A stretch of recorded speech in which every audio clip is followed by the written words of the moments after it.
Hi friends, ఈరోజు గోరుచిక్కుడుకాయలు టమాటా వండుతున్నాను friends. ముందుగా గోరుచిక్కుడుకాయలను కొంచెం లైట్గా ఉప్పేసి ఉడకపెట్టి పక్కన పెట్టుకున్నాను. స్టవ్ వెలిగించి కడాయి పెట్టుకున్నాను ఫ్రెండ్స్. నేను ఎలా చేస్తానో చూపిస్తున్నాను. మామూలుగా చిక్కుడుకాయలు ఒలిసి కూడా నూనెలో వేసుకోవచ్చు. ఉడకపెట్టి పక్కన పెట్టుకుని ఉంటే కూర త్వరగా అయిపోద్ది ఫ్రెండ్స్. ముందుగా తాలింపులు వేసుకుందాం. తాలింపులు చెట్పటం అన్నప్పుడు కరివేపాకు, పచ్చిమిర్చి, ఉల్లిపాయలు కూడా వేసుకున్నాం ఫ్రెండ్స్. కూరకు సరిపడా కొంచెం కల్లుప్పు వేసుకున్నాం ఫ్రెండ్స్.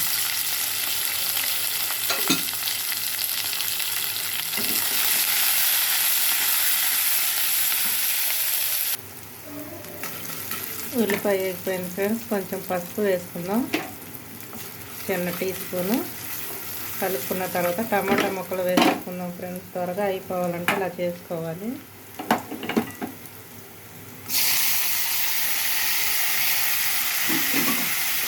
కూరకు సరిపడా టమాటాలు కట్ చేసుకోవాలి ఫ్రెండ్స్. మూత పెట్టి టమాటా మెత్తపడే వరకు ఉడికించాలి.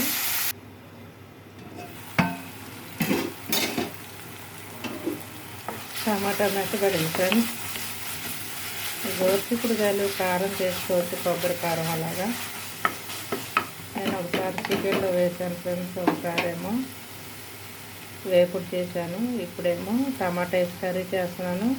ఒక పెద్ద స్పూను కారం అయితే వేసుకుంటున్నాను ఫ్రెండ్స్. కూరకు సరిపడా వేసుకోండి. చిన్న స్పూన్ అయితే 2 స్పూన్లు వేసుకోండి ఫ్రెండ్స్. టమాటా తీపి కాబట్టి కొంచెం కారం పడుతుంది. పచ్చివాసన పోయింది కారం.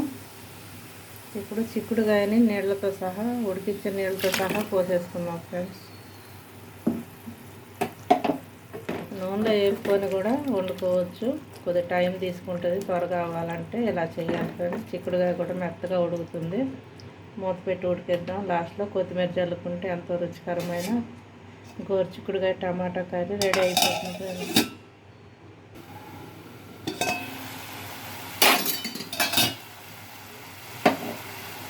చక్కగా ఉడికిపోయింది ఫ్రెండ్స్.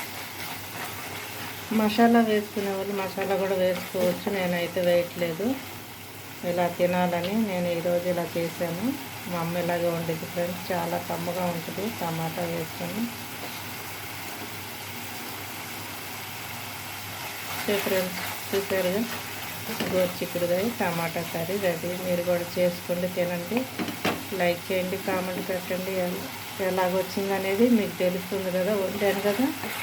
మీరు చూసి లైక్ చేయటమే ఫ్రెండ్స్. నేనైతే ఇలా చేశాను, మీరు ఎలా చేస్తారో కూడా కామెంట్ పెట్టండి ఫ్రెండ్స్. చూసారు కదా, ఇక నీళ్ళు అన్నీ డ్రై అయిపోయినాయి. ఇక నీళ్ళు ఎక్స్ట్రా నీళ్ళే పోయలేదు, సరిపోతుంది ఫ్రెండ్స్. చాలా బాగుంటుంది. ఇది పీచు పదార్థం కాబట్టి అసలు హెల్త్గా మనకి బెనిఫిట్ ఏంటంటే చాలా మంచిది, అరుగుదలకి కానీ. ఇలాంటివి తినాలి. బెండకాయ బీరకాయ తినాలంటా కానీ మనకు తినబుద్ధి కావు. పత్తి కూరలు అంటాం కదా, అప్పుడప్పుడు తినాలి ఫ్రెండ్స్. నా కూర అయితే అయిపోయింది ఫ్రెండ్స్. ఒక లైక్ చేయండి, కామెంట్ పెట్టండి, సబ్స్క్రైబ్ చేయండి ఫ్రెండ్స్. స్టవ్ ఆపేసుకుంటున్నాను. అంతే ఫ్రెండ్స్. తినని వాళ్ళు కూడా తింటారు ఫ్రెండ్స్. చాలా బాగుంటుంది. నూనెలో వేయించి చేసుకునేది ఒక రకంగా ఉంటుంది, ఇదైతే మెత్తగా సాఫ్ట్గా ఉంటుంది ఫ్రెండ్స్. కర్రీ చాలా బాగుంటుంది. చపాతీకి కూడా, రైస్కి కూడా బాగుంటుంది ఫ్రెండ్స్. పులకాల్లో కూడా చాలా బాగుంటుంది. చేసుకోండి, తినండి. నాకు ఒక లైక్ కొట్టండి ఫ్రెండ్స్.